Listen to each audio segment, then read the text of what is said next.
So on today's podcast, I'm absolutely delighted to have Lisa Clifford, Managing Director of Power for Success, as my guest. Now, I've known Lisa for, as my children would say, hundreds of years, and we go back an awful long way. And it's great to see Lisa developing a range of offerings for clients and continuing to evolve and develop, all based around this kind of unstoppable energy that she has and she brings to her clients. So on a LinkedIn profile, it says high-performance speaker, trainer, coach, and broadcaster. So no pressure on me to get the best out of you today then, Lisa. Welcome to the Impact Sessions. Oh, thank you for having me. No problem at all. A pleasure as always. So what I want to talk about today, I want to get through some content that inspires our audience really about this kind of power for success really. So you already create and share great content yourself, so hopefully we can get even more from you and some of your DNA on this podcast. So if that works for you, I'm going to crack through a few questions if that's okay. Oh yes, I'm ready. Excellent. Okay, so I'm going to start with a little bit of a compliment for you, that you're probably one of the most positive and upbeat people I know, and I've perhaps known for a long time. How do you keep yourself so positive, Lisa, and upbeat on a day-to-day basis? How do you do that? Well, we're all quite self-critical. So when you say you're one of the most positive people, I'm one of the most positive people you know. I think, oh no, but yesterday I was in a bad mood. And I think the key is I process my stuff. So if I'm feeling a certain way, I process it. I don't bury it. I don't deny myself of it. I don't overthink it with positivity. I process it so it's up and down. What processing means is I look at if something's, if a thought's not working for me or I'm not feeling great, I look at what is that rather than deny it and then work through it. So you're looking for the root cause rather than the end game, as it were. Yeah, because I think a lot of people think positive thinking is about not allowing yourself to have a positive, negative thought, and I must override it with a positive one, and that's just rubbish. But you're just masking something there, aren't you, really? Exactly. You're painting over something, but you've still got the damp behind the wall, haven't you, really? Exactly. And as we grow and set great goals, our stuff, and I'm being polite because I'm in a gentleman's company, but our stuff comes up to the surface and we're facing it. And the stuff being, I've got a big event that I'm running next year, and some of my stuff is, what if nobody books? What if people think I'm rubbish? What if I am rubbish? None of which is likely to be the case, by the way, but there you go. So that's my stuff coming up of my self-doubt, and it needs to come up so I can work through it. So what is it about that I need to look at and either work on or address that it's no longer a fact? So you're eradicating the sort of the variables out of that, aren't you, really? Yeah. And all these things sit in our unconscious mind. So it's a bit, our unconscious thinking comes from our conditioning as children. So the stuff that's in our unconscious mind that's just been accepted will come up to the surface when we're about to start doing some really brilliant things in our life. That's likely to hold us back. But if you work through it, it no longer claims that power over you. I do a networking skills workshop, and I always say to people, write down two things. One is you're about to enter a room that you've never been in before, and you can hear the noise and the clinking of glasses and that kind of thing. So you've arrived and you can hear there's a hubbub behind the door. So how do you feel before you walk through the door? And secondly, if you've got any concerns, what are those concerns? And people are always, the common ones are, nobody want to talk to me, or I might feel irrelevant, or what if somebody asks me stuff I don't know, or that kind of thing. And I always just say blame your parents, and they'll say, why should I blame my parents? Because they always say don't talk to strangers, and everyone's taught don't talk to strangers. And then when you go to work, you go into a room of 45, 50 strangers. Why would that be comfortable? So that's your unconscious mind, isn't it, telling Absolutely. you this is a place of it can only have stranger danger that goes with it, which is not true, but you've got to work through that with them, haven't you? Yeah. And ultimately, our mind just wants to keep us protected. And the best way it can do that is by keeping us small. So I guess how I stay positive is I don't deny my thoughts and feelings. I work through them. So they work through, up and out. And I keep my mind on the facts. What are the facts? Not what my assumptions, not what the gaps are filled in, not what's the story. what are the facts. And not the emotions then either. So the emotions are part of the facts of what underlie the case then, are they? So no, the emotions are linked to our perspective of the facts. Right. I feel like we need a whiteboard to I think write we might this up. do. Yeah, go on. Okay. Yeah. So situations and experiences don't turn up with a meaning. We give them meaning. Right. And then we have a feeling about the meaning we've given things. So if you strip away the meaning and therefore the feelings, you're just left with the facts. So when you just focus on what are the facts in this situation, when you just focus on those, then you find that you have a lot less stress. Okay.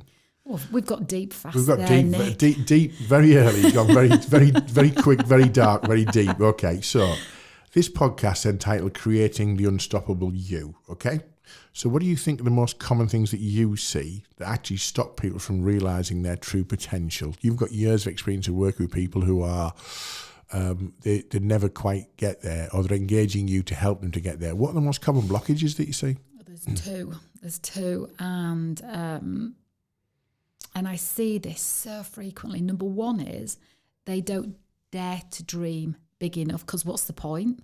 So their mind has got so used to having their second league goal rather than their Premier League goal. So they automatically start to set goals or outcomes that are probably more reachable or tangible. And so they don't dare to dream big enough because there's no point, because they probably won't achieve it in their mind. So they're not stretching themselves from the start. So if you're not stretching yourself, you're only going to ever achieve averageness if your goals are average, aren't you, I guess? Yeah, okay. And so I was working with a sales team not that long ago, and every single one of them in the sales team admitted to not wanting to set big goals in case... Two things: what would people think of them? And the other one is, what if I'm disappointed? Right. And so they automatically limited the range that they would set goals within, not realising they were doing it until I put the mirror up and said, but what if you could achieve anything? What's that? Let's decide once you've answered that you're not going to do it. But let's not allow ourselves not to think about it. I was going to say, let's not that be the limiting starting factor. Yeah. As in, well, I don't even dream that high because it just won't happen. So what did you transfer into that sales team then? What did they ultimately do as a result of that kind of intervention? So just with the question, and it's an NLP style really, to ask it in a way of just what if you could achieve anything, what would that be? And without limitation, without editing, just brainstorm all those down. And then the next part is, and this is one of the things that holds them back, is their belief about themselves, whether they believe they can do it. And people get really stuck in the how. So if they've created that amazing vision, so I want to be the top salesperson, I want to double my target, I know my target's 500,000, I want to get 1 million. Then if they've gone to that bit, then they think straight away, but how am I going to do it? And their current knowledge of the how blocks them. So we want to... Because their how's based on 500,000, not 1 million, isn't it? Yeah, their track record is 500,000. I know how to do that. And if I knew how to do 1 million, I would have done it already. That kind of conversation. And so what I get them to do is spend more time in the vision, to tell me more about the vision. What does that look like? Who's celebrating with you? What sort of clients have you got? What are they saying to you? And adding more value there. So like I just said, the block is their current knowledge of the how. So they're almost accepting, well, I'm not going to grow as a person. So as I am now, that's all I'm going to expect of myself. Yeah. And so I encourage people to do is, I have a technique called the timeline. So it's not a dance. It's very disappointing for the groups. Yeah, I was going to say, shame that really. All the studio's not probably big enough to do a timeline tango, I don't think, Lisa. But the first step represents the present, where we are now. What do I think and how do I feel about the goal I've just set from here? The second step is stepping into the reality of it. If you're in the success of it, what does it feel like? What does it look like? What are you experiencing? But in life, we don't spend enough time in that step. We spend most of the time on the first step that terrifies us, and we don't put our head in the second step. And then the third step is 1 month later. What's happened as a result of that? You've hit your 1 million. You've doubled it. What's happened? Oh, I'm being headhunted. I'm able to call the shots on my salary. I'm worth it. I'm self-funding. And so we go through that. And then when they step onto that timeline, it's like their mind has experienced it, so their belief starts to shape up. So if the mind can experience it, because you know that, athletes do it all the time. It's nothing new. It's just that it's not good enough to know something. It's only good enough when you put it into application. So when the mind visualizes something, it doesn't distinguish between visualization and reality. It thinks if you've visualized it, it's experienced it, so therefore it's possible. Wow. So the difference in people in the whole day, the difference in people... Sorry, Lisa's laughing because I'm stealing a cup of tea because I've got a tickle in my throat. I forgot to bring my water. I thought you were taking it away because I was making the place look messy. No, just had a tickle. That was a naughty girl in me feeling like it was getting told off. Apologise to listeners and viewers for that cough. Yeah, Nick is human.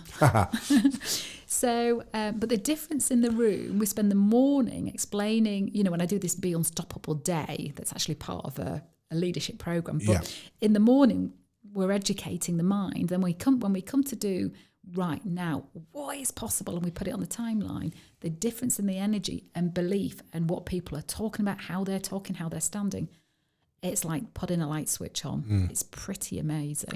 That's powerful as a group. It's powerful for an individual as well. But I'm going to take you up on something about, I've put on here, so yo-yo diets, so things like, people don't sustain weight loss, do they, when they go on a yo-yo diet? So only regime change can do that. So if you're going to create an unstoppable you, do you need a permanent shift in that mindset? It's not a temporary fix, is it really, I guess, to deliver sustainable results? Yeah, all my work is experiential, because we don't change anything fundamentally just from knowing it or reading it or hearing about it. Change only happens when we embody it. And because of our conditioning, so all of who we are is based on what's been programmed into us, until we start to unpack it and change it. And that can be clunky and it can be hard. So I make it as easy as possible for people, for them to see their potential through doing something they wouldn't normally do.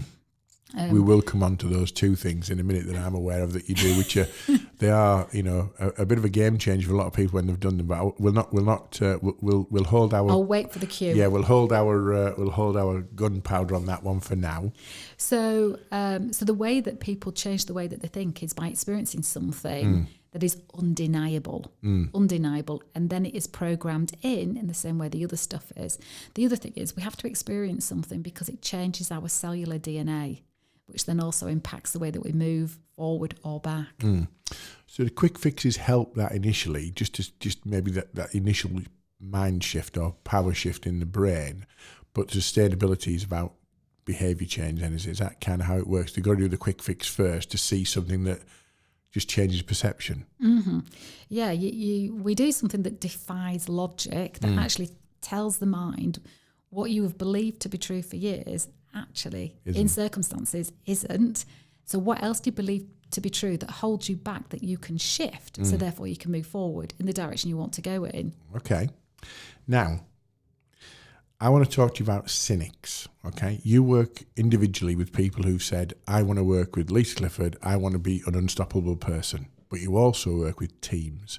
In those teams, there will be people who are in those teams who just either don't want to get it, don't believe it, think it's a bit of a coaching bunk and whatever it might be. So is it possible, and if so, how do you create an unstoppable person who isn't really bought into the concept of that as a team member? Yeah, it's a good question, because I am used to standing in front of a room that has their arms folded and they're laid back in their seat as if to say, right, come on, love.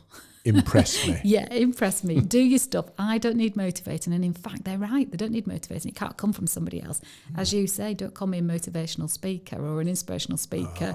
And so, but what happens is my style and my approach to them has them open. And it's rare these days that I handle, but that I come across many cynics actually, because I just allow people to have the mindset that works for them. But usually a couple of the stories that I tell at the beginning demonstrate that I'm not going to do anything to them. In fact, if they have any shift or any change, it's because of what they've brought to it, and that's true, isn't it? It is, yeah. You otherwise you're doing training which is imparting your knowledge and wisdom for someone to do something with. I call that been on a course, where they're going to work on a Monday, they go on a course, and Tuesday or Wednesday they're doing something different, but by Thursday or Friday they're back to their old self. You're really developing, from a coaching point of view, their own ambitions and beliefs, whatever they may be, aren't they? And that does take an investment from that person themselves, doesn't it? It really? does, yeah. And I try to get them to work out what's in it for them. You're going to be sat in this room. In fact, nobody needs to be in this room. If anybody doesn't want to be here, you can go. And the freedom that they could just walk out the door, yet they choose to stay, means that they have to contribute value for themselves. And but I have to say, as I fine-tuned this work, there are hardly ever any cynics. And then the ones that start off as cynics come to me and apologise later. Yeah. Because I treat them knowing that they've got even though they work for a company, they've got freedom of choice. Yeah. Nobody removed that from them. They've got absolute freedom of choice, and I respect that. But I also respect that the time they're spending with me, they'll never get back. Never get back. And often those cynics, if they've been through a journey with you, will become big advocates, won't they? Yeah. And will shout the loudest because they've had such a mind shift of, well, I thought this would be, complete bunkum, but wow, I didn't think that was going to happen to me. So let's take you on the cynical journey around the two things that you do that I think are fantastic, but a lot of people might go, really? So I'm going to talk about often people sometimes think of these as stunts in inverted commas, where tricks and stunts. Okay, so we'll come on to them. So first one, you operate a highly regulated and very professional firewalking service. And I say it's highly regulated and professional because, you've got to be careful if you're going to put a fire pit together and get people to walk over that. It doesn't need to be done in a haphazard or slapdash way. And I know yours are fantastically well organised and structured and all that kind of thing. So that's the first thing, firewalking. The second thing you do is the arrow break, where someone places an arrowhead in the throat and breaks that against a piece of wood rather than getting themselves skewered by it through the sort of esophagus, really. So do you want to explain how each one sort of works and why you do them, and what do the audience and participants think about firewalking? It's got all sorts of connotations, and why would I break an arrow in my neck? What's that going to do for me? Just explain those two for me, Lisa, because they're really at the heart of some of the things that you do, aren't they? Yeah, I mean, I bring all of those teachings into everything I do. So it came about years ago. I would do goal-setting sessions with groups of people and think, well, nothing's changed about them. They're going to do this goal that they haven't done for the last 3 years, but yes, they're going to do it this year. Something needs to change. And a little voice in my head said, why don't you do a firewalk? And another one said, don't be stupid. I mean, I've got multiple voices in my head. Yeah. I have to keep them under control. We're not going to analyse that. That could be a very long podcast looking at that then, Lisa. I bet a lot of people will be agreeing. And so I then thought I'll Google, and there are some courses that you can do over 2 days for about 500 quid. And I thought, oh, if I'm taking people over red hot coals barefoot, I need to go with a real professional. I don't want to do a 2-day course. You'd have to say a 2-day course, 500 quid would slightly worry you, wouldn't it, to be honest? Yeah. And so I trained with the originator of firewalking, who brought it into the westernised culture, and I trained with her about 12 years ago. And subsequently, I've done a lot of training. Now I'm an instructor of instructors. But what I loved about the firewalking was it's you can't trick the fire. We don't make the fire cold or cooler or tell you how to walk in a way that you don't quite connect with the fire. There are instructors that do that, and they run very good firewalks and they get great results for their clients. Ours is about what does it take to raise your game, your mind to where you can even walk on fire and not burn your feet. And there's a way of raising who you are without it being, I won't shout, but there's some, Tony Robbins is one where you go over saying, cool moss, cool moss, cool moss. Yeah, lots of rah-rah, that kind of thing. Yeah, mine is about holding your power inside you, which is why I call the business Power for Success, because it's about who you are inside and being switched on and walking across. Drop that and walk over the same coals with the same feet, the same action, the same coals. You can burn your feet. And it's just, blisters like if you touch a pan, hot pan. But it means that when you stand at the front of that fire, you have to be all that you can be in that moment to walk over it. And there's no amount of BS that's going to get you over it. Yeah. And it's the way that you show up for it. And what I love about it is if you show up for life in the same way, your goals, your dreams, your outcomes, your relationships, your business, then what is possible? It does shift the mind, doesn't it? If you can walk over something that you believe you shouldn't be able to, like you say, what else can I achieve? Okay, so the arrow break, because I've seen videos of you doing the arrow break, and it's a bloody big arrow, isn't it? You know, it's a properly long arrow with a very sharp point, and it goes straight into the nape of the neck, or not the nape, the front of the esophagus bit when there, just above your chest plate. So how do you break that then without stabbing yourself?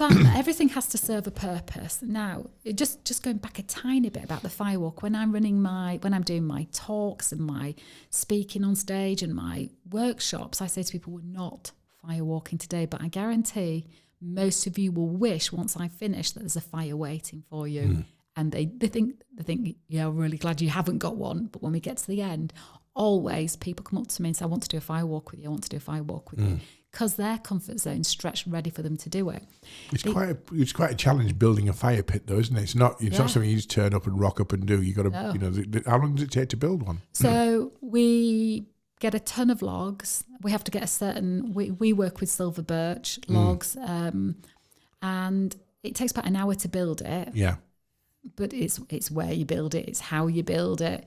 And then it takes, and the really interesting thing about running firewalks is the workshop you run alongside the fire burning. When I say alongside, I mean inside, unless the weather's beautiful and we're outside. But I always have a fire tender, because you can't leave the fire. Yeah. And but I have to run the workshop to exactly the same pace of the fire burning.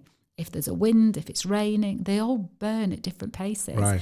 And so the people in the room have to be ready. And I don't mean like rah, rah, rah, but their belief, their self-confidence, their sense of, right, if I know what it's going to feel like for it to feel right for me to go over. And if it doesn't feel right, I'm not going to go over. I have to get them to that mindset. At the same time, the fire is coals, not ash. Yes. You leave it too long, you've got a pile of ash, go out too early, their energy drops and they're stood around the fire, their self-doubt's coming up. So that's quite... It's a logistical challenge then, isn't it? It is, but it's also an intuitive one as well, because we're more in tune than we realise. So it's quite an intuitive one. And people go over more than once. You know, They go over more than once, and we even sometimes sing songs, which people might find scarier than the firewalk. But when they're out there doing it, they absolutely love it, because we don't know what we deny ourselves of through assuming that we're not going to enjoy that. Anyway, the arrow break represents, so we break the arrow in our throat. Now, the arrow, for it to have its power, we have to give it a purpose, represents our limiting beliefs. Right. So remember what I said about this big show I'm running next year? You know, what if people think I'm rubbish? What if nobody books? What if I am rubbish? You know, what if I'm poorly on the day? You know, all those what ifs that are limiting beliefs. Unless we bring them into awareness, they actually silently hold us back. And they hold us back in a way of us having excuses that are flipping good. You know, like, oh, I can't grow my business until Brexit's over. You know, that kind of stuff. So the arrow represents all those limiting beliefs. I'm not tall enough, I'm not slim enough, I'm not pretty enough, I'm not academic enough. And so when you give the arrow that purpose, that when I break it in my throat, and there's a way of raising our energy, breathe 3 on 3, bang. When we raise our energy, and we give the arrow that purpose, we break through those limiting beliefs and we actually do some reprogramming in our mind. But it also is in our cellular memory as well of, well, the last time I felt fear, I moved forward with purpose and intention. I got past that and how I felt and the energy and all that kind of thing. So it is a game changer for people individually as well, isn't it? So it's the courage it takes to choose to step forward, because we don't do next. We don't do that. We do just step forward and it feels right for you. And I'm not, you know, my job is to bring out your greatness and for you to see it and then know you have it and harness it. And so people say the arrow break is more profound than the firewalk. I guess there's in a sliding scale of danger, firewalk, you could burn your feet. The arrow break, if it doesn't work, it's got other consequences, hasn't it, really? Yes. It has. It has. So in that respect, I guess that's right. Okay. So, Lisa, you're you've got some unique talents. You've got a unique approach to how things. I've been out networking for a number of years. You don't come across a Lisa Clifford very often, which is great. So not in a, not that I don't want two of you, but you know what I mean, in a unique sense. So who does the Lisa Clifford way appeal to? And is there a specific client demographic that you like to work with? Where's the fit? Yeah. Well, first of all, what I do is for anyone. So some companies say, oh yeah, my team are not ready for that kind of thing. The truth is they are. Just your belief about them's holding them back. Right. So there's that. But the work that I create brilliant results in is when I'm working with sales teams. Right. I take them through the model of thinking. I don't teach them how to sell. They've got that skill set. Yeah. I teach them how to get out of their own way, align their minds in such a powerful way that they believe they can get the outcomes they hope and dream for and align everything about themselves with it. So sales teams and have proven to get massive enhanced results beyond their expectation from you want to give us, team. without breaching any confidentialities, obviously, you want to give us some examples? I know you do a lot of work in the hospitality and the hotel sector and things. That's something that I've seen a lot of. Can you give some examples of where you've taken a sales team or an individual within a sales team to just heights that they wouldn't have even dreamt of? I guess there's one that's out there that I can speak about is when I worked for IHG, Intercontinental Hotel Group. I worked with all of 100 of their sales team. And it was really about getting them ready for the next renegotiation period where their key accounts were really clamping down. We don't want growth. In fact, we want to take some pounds off our daily rate. And so the sales team were perhaps in a mindset, or could have been in a mindset of, the power's in the customer's hands, it's in the negotiator's hands. And these are big multi-million-pound accounts that they're negotiating. So they can't afford to lose it. So I might have to just do what the client wants. But from them believing in themselves and aligning themselves, they then got pounds extra revenue, profit within 3 months of the training. Wow. And so I was with one of the sales managers. This was a few years ago, but it is a testimonial case study that's out there that I'm confident that is okay to talk about. But I spoke to one of the salespeople a few months ago, and she said it's really interesting. A few years after that training, we were looking back over the accounts, and the MD said, "What happened there in that big spike?" And they said, "Oh, got Lisa Clifford in to do some negotiation training." And it wasn't negotiating, but it just goes to show if our minds aligned, we can achieve anything. But I think it's interesting there. The perception was they'd been on a negotiation training workshop, which they hadn't, had they? They'd basically been on an open your mind workshop and get your performance aligned to your sort of aspirations. Slightly harder to quantify that in terms of, telling your boss what you've been on. Yeah. So you just say negotiation skills training. So it's how people react to the content rather than what the content is, isn't it? I mean, people are trained to have these amazing skill sets. And I know you deliver brilliant training. I've been on some of it. Oh, thank I you. wouldn't be the woman I am today if I hadn't. Yeah, okay. Let's stop the blowing smoke up my arse session then. We'll move on from that, Lisa. There you go. And but if their belief about themselves isn't aligned with their skill set, they will only ever deliver to the degree of their self-belief. So it's a bit like they've been given the accelerator with the skill, but yet to equal measure, they're holding themselves back with the brakes of the self-doubt of I'm not good enough. What if I fail? What if I let people down? I can't get that. Who do I think I am? So you're not touching the accelerator on skills at all, really, are you? You're just touching the belief and the sort of aspirational side and that kind of thing, the mindset, yeah. I'm taking the brakes off and then helping them decide where's the sat nav going. You can go anywhere, let's go to France. There's a lot of people listening to this who probably don't understand that that's coaching in its purest sense, because it's not about you, it's about them. What would you say to people who at this in 2020, as this goes out, are not investing in coaching and don't understand coaching and they think coaching's it's not something for them? What would you say to those people? Well, if they dared to believe their company could achieve anything, what would that be? If they answered that question, what would that be? Because a lot of people are looking at this year to decide next year. Right. So the value of coaching is if your team were high performers, at the top of their game, they were on it, motivated, excited, what would you love to achieve? What's the answer to that? Otherwise, what you can do is look at this year and decide next year. And all you do is look at this year and you put 5% on, Exactly. or 10% or whatever it might be. But there's no plan for that either, is there? Because it's basically saying, well, we expect growth. Why? Well, because we should grow. Yeah. So we'll put some growth figures in. Yeah. And then the team are not particularly switched on or motivated towards it. And at the end of quarter one, they're behind on the target, and the whole thing becomes a self-fulfilling prophecy of, well, we thought it'd be a stretch. It is a stretch. It's probably a stretch too far. Therefore, we've not achieved that. So, who do you like working with, Lisa? Give us an example. Are you a team person, a person? Who do you like working with? So I do leadership programs in companies where I'll work with all of the leadership team, and that's a mixture of group sessions and individual coaching. Yeah. I absolutely love working with companies that want to achieve something amazing, like where they're thinking, I think we're crazy thinking we can do this, but can you help us get out of our own way and go for it? I mean, and they're usually people that are quite forward thinking, that are already excellent, but they think, well, we can, the degrees of margins, if all of us, Steve Redgrave said when he won the Olympics with the rowers, what if we rode as fast as we can, as hard as we can, for as long as we can? Yeah. And when you've got a team that want to achieve greatness, so I love being part of that. Yeah. And anybody that's been finding it difficult to get ahead.